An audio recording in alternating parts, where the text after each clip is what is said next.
Good morning, Americans. This is your favorite alien here on the morning of Tuesday, June 7th, 2022. And today I'm doing an open conversation with Americans. You're having a tough week this week, Americans, because your president is dealing with four things that he let fester and his previous administrations let fester, and now they come back to roost. I told you about them yesterday. If you read my video from yesterday, you understand what I mean. And if he doesn't do anything soon about them, it's going to disintegrate your country. Also, this week, you're having the hearings for the January 6th insurrection. Or so they call it. The Democrats are after Republican blood, especially Donald J. Trump's blood. Yeah. Okay.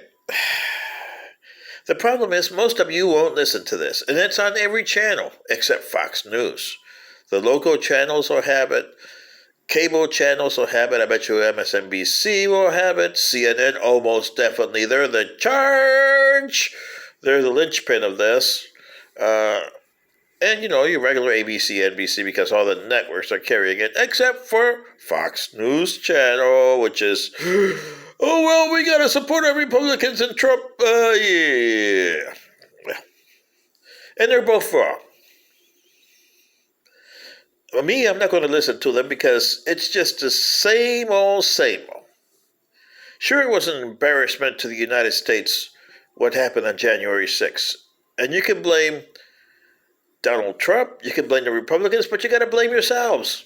You allowed this to happen. You elected them. And you elected the dum-dums that are fueling this thing over here on the Democrats.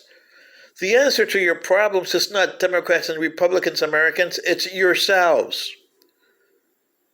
And the only way you can do that is go to the ballot box on November and tell both parties that you've had enough with both of them. They created nothing but you.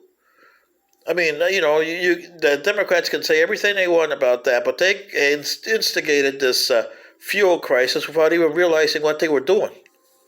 So now you got, here in Florida, the latest I saw in Deltona yesterday when I was out, $4.89 for a gallon of gas on the regular. And then I saw on the internet that this Chevron station over there in Mendocino, California was at $9.69.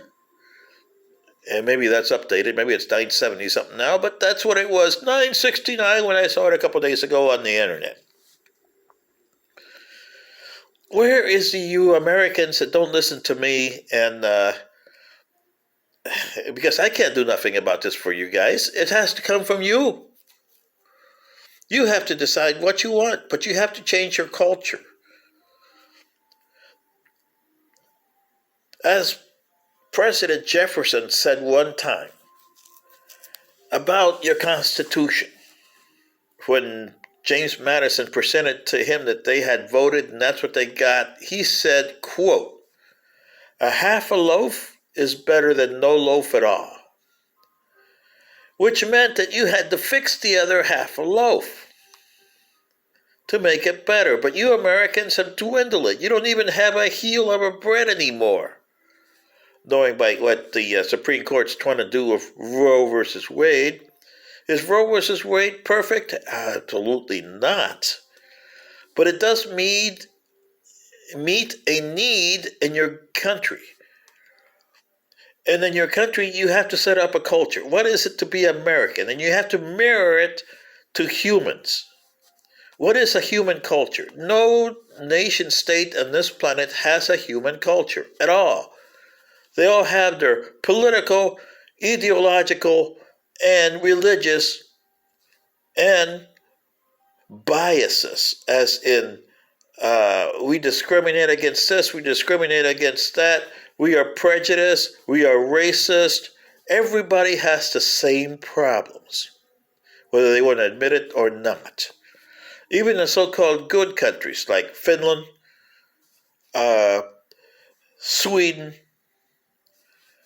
Switzerland, all those countries have issues, which you don't see because you're way over here, they way over there. But if you spend time in their country, you would see their issues. Some of their peoples are dissenting against something. There's always dissension in countries. Here in America, it's bad because you bring every Tom, Dick, and Harry here, and you don't tell them that you got to leave your excess baggage at the border. You bring them in with everything. Like the Afghans, because of the war that you did with Afghanistan, the Vietnamese before them, because of the war you did with Vietnam, and all sorts of different things. You brought the Syrians in here because they were getting blasted by the Russians. Remember that? Yeah. See what I mean? You got Latins in here with their own culture, and I'm one of those.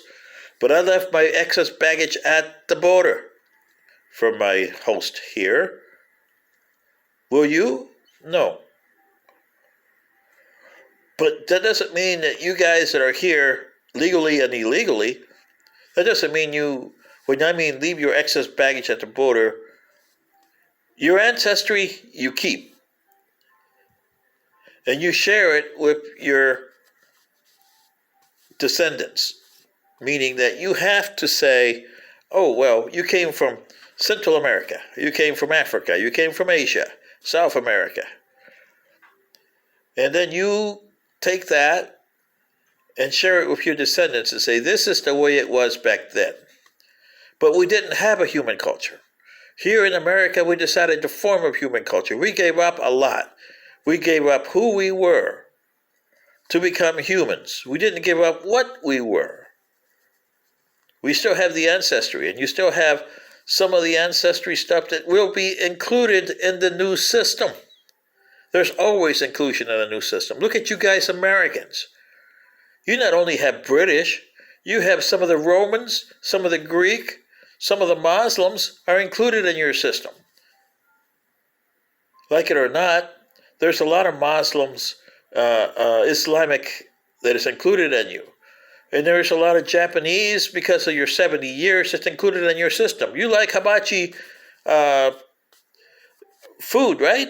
And you like sushi. Oh, yeah, see what I mean? And that's not being disrespectful to the Japanese. That's something that they contributed to this culture, whether you like it or not, and how nasty you were to them. You were at war with the Italians and Germans, yet you weren't nasty to them. And the Germans were nastier than the Japanese. But you still weren't nasty to them. You still aren't. And the Japanese are the only country in the world that's got 2 atomic bombs that fell on them. And they know exactly what the cost of war is. And how bad it is to the psyche. You guys don't know that because you haven't been invaded. Or have awesome weapons thrown upon your nation. This is something you have to look at. Imagine if you have an enemy outside of this planet come in and try to destroy you. He doesn't care whether you're Japanese American, whether you're African American, whether you're Christian or Muslim, whether you're black or white. He wants to annihilate you big time, just like Mr. Putin wants to annihilate the Ukrainians. It is up to you, Americans. You have to tell your government you want change. It is not Republicans and Democrats, and you want to set up a commission with people. And I've asked for people to come to me, and we set up a commission and get a television station to help us and set up this and say, this is what we need to change. And this is not being subversive. This is being, you take the Constitution as a model and you make it better. You have to change the Constitution. It's 240 years. The Magna Carta is no longer in existence.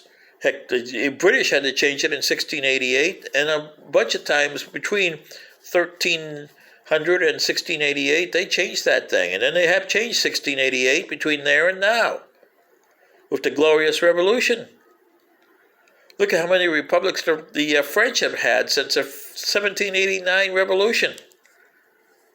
And a lot of countries have had republics. A lot of them. My home country of Panama, started established in 1903 by you Americans, have had different governmental changes and different style of governments. Unitary, your style, unitary, another style of governments since 1903. They changed in 1989 to a unitary government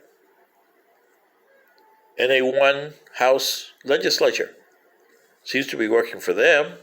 But then again, their president's only elected by 30% because they got a lot of parties, but you need consensus. Is it perfect? No, it still has a lot to be gone to. But it's a lot better than your system with your two-party system, isn't it? You can't get anything done on yours. And now you got this us and them attitude between them that's destroying your country. What do you say, Americans? Where are the 25 people in your society, like my race, that's going to say it's time to change this? We can't change the planet, but we can change our race. And I don't mean change the United States. I mean, as the United States, if any states would want to cede territory for about 100 years, and I would say 20 by 20, 20 miles long, 20 miles wide.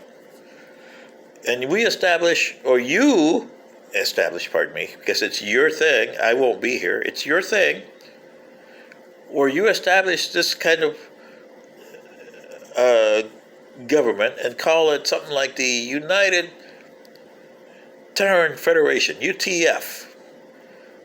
And everybody that comes in is a Terran member, with their ancestors being from this planet Earth and the different continents. Are you willing to accept that? And with the people's help here, which we had help from my ancestral planet, that gave us monetary help, because they were a monetary system in those days. We got rid of that later on. But we established that. We rented a space in one of the nation states. We developed technology which we did not share with the Terrans, because their home planet, because they already had technology that they were developing. And we didn't want to give them technology with their frame of thinking, which was a disaster. They would have blown themselves up earlier, too. They did. Almost a century after we left, they did blow themselves up. So what do you say, Americans? You guys have always been a shining example to this planet. Can you do it one more time? I doubt it. Anyway, this is a frank conversation between your favorite alien and your guys. Today, good day.